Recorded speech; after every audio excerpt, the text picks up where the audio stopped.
Could you tell me a little bit about how the aftermath of the partition, how did it affect the society of Punjab? If we talk about partition and you see the book of Khushwant Singh, he very clearly writes कि जो Sikh notion है, that is Hindus को हिंदुस्तान मिल गया, Muslims को पाकिस्तान मिल गया. सफ़रर्स कौन थे? The Sikhs. क्यों सफ़रर्स थे? क्योंकि जो वेस्ट पंजाब का एरिया था, that was a very fertile land, agricultural land थी, जहाँ पे जो सिख्स जो रह रहे थे वहाँ पे उनके पास लार्ज ट्रैक्ट्स थे जो लैंड के. और जब वो यहाँ पर ईस्ट पंजाब में आते हैं तो उनको उतनी लैंड नहीं मिल पा रही है. मोर ओवर जो यहाँ से मुस्लिम्स शिफ्ट कर रहे हैं वेस्ट पंजाब में, उनकी जो पॉपुलेशन है वो कम है एज़ कम्पेयर टू सिक्स जो ईस्ट पंजाब शिफ्ट कर रहे हैं वेस्ट पंजाब से. तो रीसेटलमेंट के इश्यूज़ है, रीऑर्गेनाइजेशन या रीसेटलमेंट में डिफ़िकल्टी आ रही है. तो सिक्स को लग रहा है कि एक कि वो जो एग्रीकल्चरल लैंड जो फर्टाइल थी वो वहाँ वेस्ट पंजाब में छोड़ आए हैं. दूसरा वो बात करते हैं तो बहुत से सिख श्राइन्स हैं जो कि वेस्ट पंजाब में या पाकिस्तान में रह गई. तो बहुत सा ऐसा लिटरेचर है जो वहाँ पे है. और एज अ रिसर्चर हर एक रिसर्चर इस चीज़ को फील करता है कि शायद ये पार्टीशन ना होता तो things would have been different. But are people talking about it? Because there are many people, they don't like to talk about what happened then. Of course, partition museum है, अब narratives बाहर निकल रही हैं, but almost one whole generation did not want to talk about the trauma and didn't want to talk about it क्योंकि बहुत emotional बात थी, let alone dealing with the injustices of what happened at that time. I agree with you, but now people are coming out.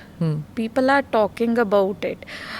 If I would share an instance, मेरे last year मेरे ताया जी थे, he was from Multan. तो जब तक young थे he never discussed about partition. He always used to talk कि हमारे मुल्तान में ऐसा होता था, हमारे मुल्तान में वैसा होता था, वहाँ लाइफ ऐसी थी. But he never discussed anything कि पार्टीशन में किस तरह से वो माइग्रेट हुए. But at the age of 94 I realised कि अब वो उस ट्रॉमा में थे. At times he used to cry a lot कि मैं अपने भाई को वहाँ छोड़ आया, वो मेरे पीछे पीछे भाग रहा था. ही यूज्ड टू फील कि वो जो चीज़ें हैं जिनको उन्होंने कभी डिस्कस नहीं किया, वो जो ट्रॉमा जिसमें से वो निकल रहे थे पूरी लाइफ, कभी डिस्कस नहीं किया. धीरे धीरे मैंने देखा at the age of 94 he was coming out कि 50-60 साल के बाद. तो ऐसा नहीं है क्योंकि it's a long span also.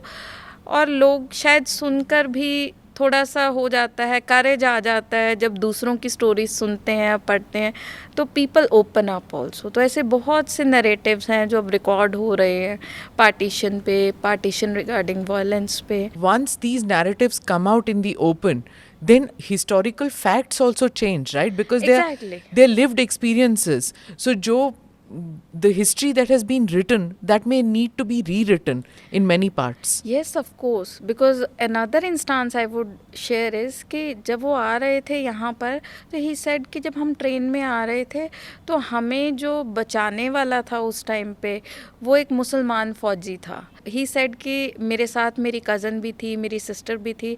तो दैट टांगा वाला was taking us to the place where writing was happening.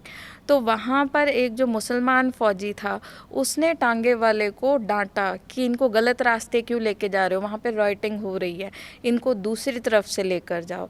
तो ही सेड कि मुझे लगा कि अगर शायद वो फ़ौजी मुझे हमें ये गाइडेंस ना देता या उस टांगे वाले को ना डांटता तो शायद आज हम यहाँ आ भी ना पाते.